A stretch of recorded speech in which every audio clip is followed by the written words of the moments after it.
नमस्कार दोस्तों, मैं दिननाथ ठाकुर अपने YouTube चैनल DNT एकेडमी में आप सभी का स्वागत करता हूं। आज मैं UGC नेट के भूगोल विषय के अंतर्गत राजनीतिक भूगोल से संबंधित काफ़ी महत्वपूर्ण विषय लेकर आया हूं और ये हमारा लेक्चर 6 है, जिसमें हम लोग आज बात करेंगे अल्फ्रेड थेयर महान महोदय द्वारा सामुद्रिक शक्ति अवधारणा के बारे में।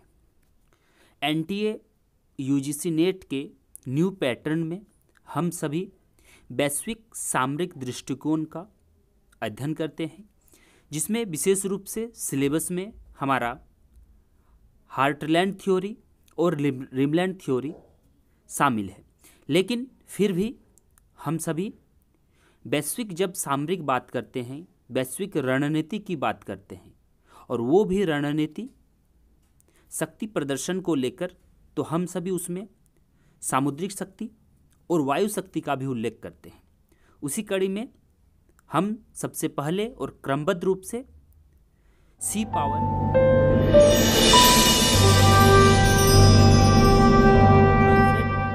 महान का जन्म 1840 ईस्वी में हुआ एवं उनकी मृत्यु 1914 ईस्वी में हुई। 1914 ईस्वी में जब उनकी मृत्यु हुई तो उस दौरान वायु शक्ति का उद्भव नहीं हुआ था। अन्यथा महान एक ऐसे विद्वान थे जिन्होंने हार्टलैंड और रिमलैंड दोनों की संकल्पनाओं को आधार दे दिया था। लेकिन हवाई शक्ति के उद्भव के पहले ही उनकी मृत्यु हो चुकी थी, इसीलिए उन्होंने सिर्फ और सिर्फ हार्टलैंड और रिमलैंड को ही आधार प्रदान कर सके। हम सभी जानते हैं कि विश्व में जब बात होती है सामुद्रिक शक्ति की, तो उस समय वैसे देशों की ओर हम सभी का नज़र आता है जहाँ पर या तो वो चारों तरफ से समुद्र से घिरे हो या समुद्र तटीय क्षेत्रों में फैले हो। तो अल्फ्रेड थेयर महान महोदय ने उसी कड़ी को ध्यान में रखकर अमेरिका के संदर्भ में, ध्यान दीजिए कि इनका जो सिद्धांत था ये अमेरिका के संदर्भ में था, और विशेषकर अमेरिका में इन्होंने ये स्पष्ट नहीं किया कि ये नॉर्थ अमेरिका की बात करते हैं या फिर साउथ अमेरिका की, लेकिन ज़्यादातर जो बातें होती हैं, जितनी बातें का उल्लेख इन्होंने अपने सिद्धांत में किया है, उसमें स्पष्ट है कि इन्होंने नॉर्थ अमेरिका के बारे में संपूर्ण चर्चा किए हैं। अल्फ्रेड महान ने 40 वर्षों तक, ध्यान दीजिए कि 40 वर्षों तक अमेरिकी नौसेना में सेवा प्रदान किया। उसके बाद 1906 ईस्वी में उन्होंने सेनाध्यक्ष के रूप में अवकाश ग्रहण किया। अल्फ्रेड थेयर महान महोदय ने कहा है कि वह राज्य जिसके पास तटरेखा उपलब्ध है उसे समुद्री शक्ति के रूप में विकास करना चाहिए। यहाँ पर ध्यान दीजिए कि वह राज्य जिनके पास तटरेखा अधिक से अधिक मात्रा में है, वे समुद्र शक्ति के रूप में उनका विकास संभव है। एवं उन्होंने उनके समर्थन के लिए सामरिक दृष्टि को काफ़ी महत्वपूर्ण माना है। यानी कि कहने का तात्पर्य है कि महान महोदय समुद्र राजपथ है, यदि हमारा समुद्र महान राजपथ है तथा काफ़ी विस्तृत है, जिस पर मनुष्य सभी दिशाओं में गमन करता है, फिर भी उस पर कुछ ऐसे मार्ग प्रचलित होते हैं जिनको नियंत्रित क्षमता यातायात मार्ग के साथ कर सकते हैं। यानी कि महान महोदय का जो सिद्धांत था, उनका सिद्धांत ऐसे राज्यों के संदर्भ में था, ऐसे वैश्विक राज्य के संदर्भ में था जिनके चारों ओर समुद्री शक्ति का प्रभाव है, और इनका चयन अमेरिका के संदर्भ में किया गया, और इन्हीं कथन के उपरांत इनके सिद्धांत को बल मिला एवं इनके सामुद्रिक शक्ति की अवधारणा जो है वो स्पष्ट हुई। महान ने अपना ध्यान विशेषकर यूरोप और उत्तरी अटलांटिक के नौसैनिक इतिहास पर केंद्रित किया। ध्यान दीजिए कि यूरोप और उत्तरी अटलांटिक के नौसैनिक इतिहास पर इनका ध्यान था। इनके अलावे इन्होंने हिंद महासागर के तटवर्ती राज्यों के नौसैनिक क्षमता का भी उल्लेख किया। हम आगे चर्चा करेंगे कि वैश्विक मानचित्र में महान ने किस प्रकार अपने बातों को रखा और कौन सी ऐसी कथन थी जिसके उपरांत महान की स्पष्ट रूप से सामुद्रिक अवधारणा स्पष्ट हुई और यूजीसी नेट इससे भी संबंधित प्रश्न पूछती है। तो हम लोग चर्चा करते हैं कि अल्फ्रेड थेयर महान महोदय की प्रमुख कुछ पुस्तकें थी, जिसमें से सबसे महत्वपूर्ण पुस्तक इतिहास पर समुद्री शक्ति का प्रभाव। इस पुस्तक में उन्होंने स्पष्ट रूप से चर्चा किया है कि समुद्री शक्ति के विकास और उसके रखरखाव के लिए कौन से कारक प्रभाव डालते हैं। उसके बाद उनकी दूसरी पुस्तक, पहली पुस्तक की रचना 1890 ईस्वी में उन्होंने किया। दूसरी पुस्तक फ्रांसीसी क्रांति एवं यूरोप पर समुद्री शक्ति का प्रभाव, इनकी रचना 1892 ईस्वी में उन्होंने किया। तीसरी पुस्तक है नेल्सन का जीवन। चौथी पुस्तक हमारा आता है समुद्री शक्ति में अमेरिका का स्वार्थ। और पांचवी पुस्तक जो है उसमें हम लोग चर्चा करते हैं एशिया की समस्या के बारे में। इस पुस्तक में, एशिया की समस्या नामक पुस्तक में, जो उन्होंने 1910 ईस्वी में लिखा, इसमें उन्होंने स्पष्ट रूप से सामुद्रिक शक्ति के दृष्टिकोण की प्रासंगिकता को स्पष्ट किया है। इस पुस्तक ने उन्होंने तत्कालीन रूस को एक विशाल अविच्छिन्न पुंज के रूप में वर्णित करने का प्रयास किया, जिसके केंद्र को कभी भी तोड़ा नहीं जा सकता। और इसी पुस्तक के सहारे मैकिंडर महोदय ने हृदय स्थल सिद्धांत के बारे में बात किया।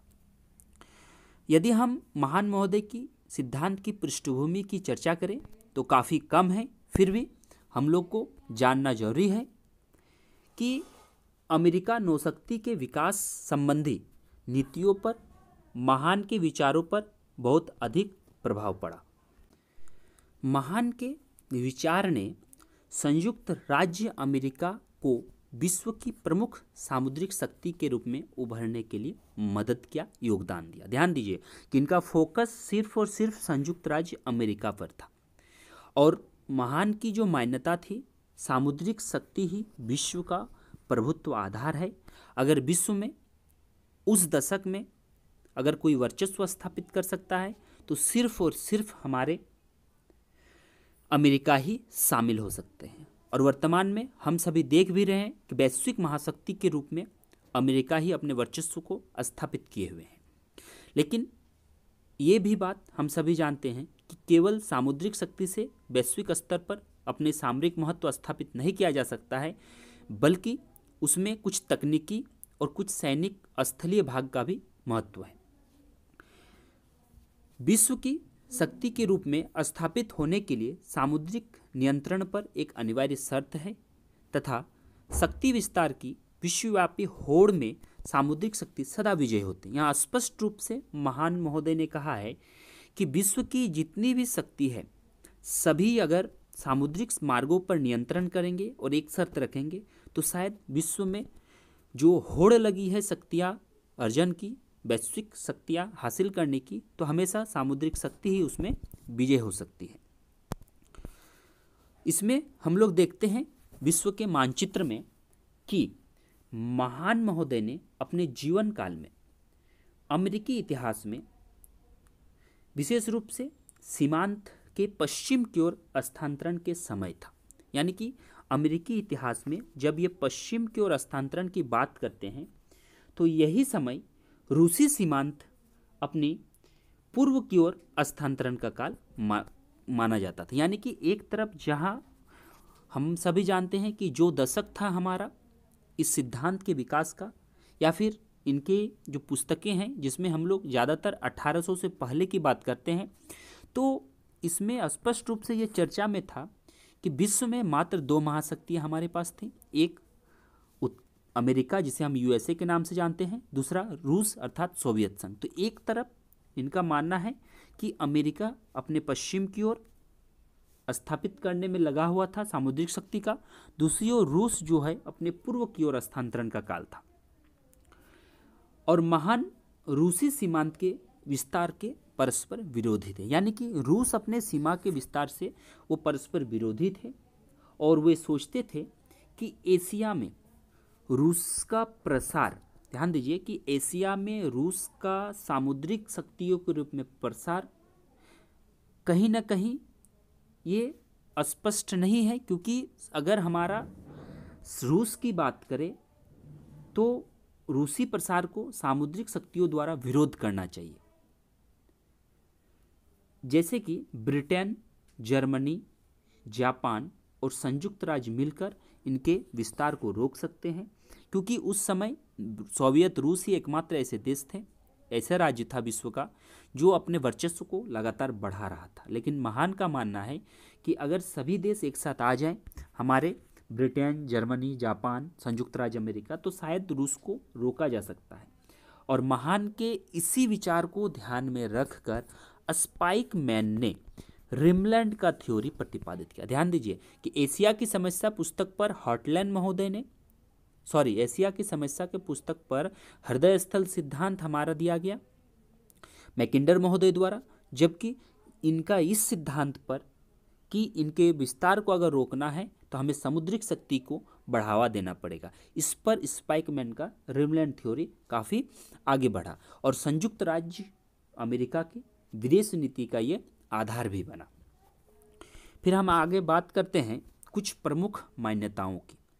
तो मान्यताओं में हम सभी जानते हैं कि पृथ्वी पर महासागर और सागर का अविराम तंत्र हमारे पास मौजूद है, जो आबाद एवं इसके कारण समन्वित महासागरीय तंत्र का संचार विकास संभव हुआ है। विस्तृत क्षेत्र में कहना यह है कि महादेशीय रूसी साम्राज्य उत्तर में, यहाँ पर फिर मानचित्र से हम लोग चर्चा करेंगे कि महादेशीय रूसी साम्राज्य उत्तर में अंटार्कटिक से लेकर पूरा आर्कटिक सागर से लेकर दक्षिण में हमारा जो है आंतरिक एशिया के पर्वतीय भागों तक और पूर्वी हिस्सा हमारा रूस यूरोप से लेकर एशियाई के मुख्य जो भूमि है, ये सभी क्षेत्र में हमारा विस्तृत जो है क्षेत्र विस्तृत है। और अगर इस सभी के अंतर्गत हम यदि समुद्र शक्ति को बढ़ावा दे तो शायद हमारा विश्व में अमेरिका पहला देश होगा जिनके पास काफ़ी शक्तियाँ होंगी। उसके बाद अंतर में देखते हैं कि महादेशीय रूसी साम्राज्य के चारों, रूस के चारों ओर यूरोप और दक्षिण पूर्वी एशिया के सामुद्रिक राज्य की स्थिति है, जो हिंद महासागर और प्रशांत महासागर के अपतटीय राज्य है। इसके बाद ग्रेट ब्रिटेन, जापान, संयुक्त राज्य अमेरिका एक द्वीपीय राज्य है, जो यूरेशियन मुख्य भूमि के कारण एक दूसरे से अलग है। यहाँ पर देखिए ये सभी क्या है कि एक मुख्य द्वीप है, और यूरेशियन कहने का मतलब है कि यूरोप और एशिया मिलकर यूरेशियन है, तो उसी के एक भाग है। यहाँ पर ध्यान देने योग्य बातें हैं कि किसी भी सामुद्रिक शक्ति का विकास का जो हमारा आधार होता है, ध्यान दीजिए कि किसी भी सामुद्रिक शक्ति के विकास का जो हमारा आधार होता है उसमें 3 बातें काफ़ी महत्वपूर्ण है, और यही 3 बातें जो हम कहने वाले हैं तो इसी से इतिहास की कुंजी है और सामुद्रिक राज्यों की नीति है। जिसे आप लोग नोट डाउन कर ले, जो 3 बातें काफ़ी महत्वपूर्ण हो जाती है। पहला हमारा है उत्पादन तथा वस्तुओं की विनिमय संबंधी आवश्यकता। ध्यान दीजिए, उत्पादन तथा वस्तुओं की विनिमय संबंधी आवश्यकता। दूसरा हमारा है नौ संचालन, और तीसरा जो हमारा है उपनिवेश। इन तीनों पर ही हमारा सामुद्रिक राज्यों की नीति स्थापित है। इसके बाद हम चर्चा करते हैं कि समुद्री शक्ति के विकास एवं रखरखाव को प्रभावित करने वाले कारक कौन कौन से हैं। तो इनके रखरखाव और विकास को प्रभावित करने वाले कारकों की चर्चा करेंगे। तो ये हमारा प्रमुख पुस्तक, जो पहली पुस्तक है इतिहास पर समुद्री शक्ति का प्रभाव 1890 में जो लिखित है, इस पर यह चर्चा किया गया है कि राज्य की भौगोलिक स्थिति, राज्य के तटों का प्राकृतिक स्वरूप, राज्य के क्षेत्र का विस्तार, राज्य की जनसंख्या का आकार, राष्ट्रीय चरित्र और सरकार की चरित्र एवं नीतियाँ, इन सभी कारकों के आधार पर हमारा जो राज्य है, समुद्री शक्ति है, वो प्रभावित होता है। ध्यान देने योग्य बातें यहाँ पर है कि महान ने अपनी अवधारणा उस समय स्थापित किया जब नौसैनिक शक्ति का काफ़ी अधिक विश्व में महत्व था, यानी कि समुद्र शक्ति का काफ़ी अधिक महत्व था। और उसी समय हमारा ग्रेट ब्रिटेन में महारानी विक्टोरिया का स्वर्ण युग चल रहा था, जिससे ब्रिटेन में सामुद्रिक शक्ति एवं उसके राजनीतिक प्रभाव का सर्वव्यापी महत्व भी था। तो इस प्रकार इनके बिंदुवार चर्चा हम लोगों ने किया और आगे भी हम लोग इसी प्रकार एक एक राजनीतिक भूगोल से संबंधित अपने वीडियो लेकर आएंगे। तो अभी तक यदि आपने हमारे चैनल को सब्सक्राइब नहीं किया है तो हमारे चैनल को सब्सक्राइब करें, साथ ही साथ लाइक करें और अधिक से अधिक मात्रा में शेयर करें, ताकि अधिक से अधिक विद्यार्थी जुड़कर इसमें आसानी से समझकर यूजीसी नेट में सफलता हासिल करें। साथ ही साथ दोस्तों, आप हमारे चैनल को जरूर कमेंट करें। धन्यवाद।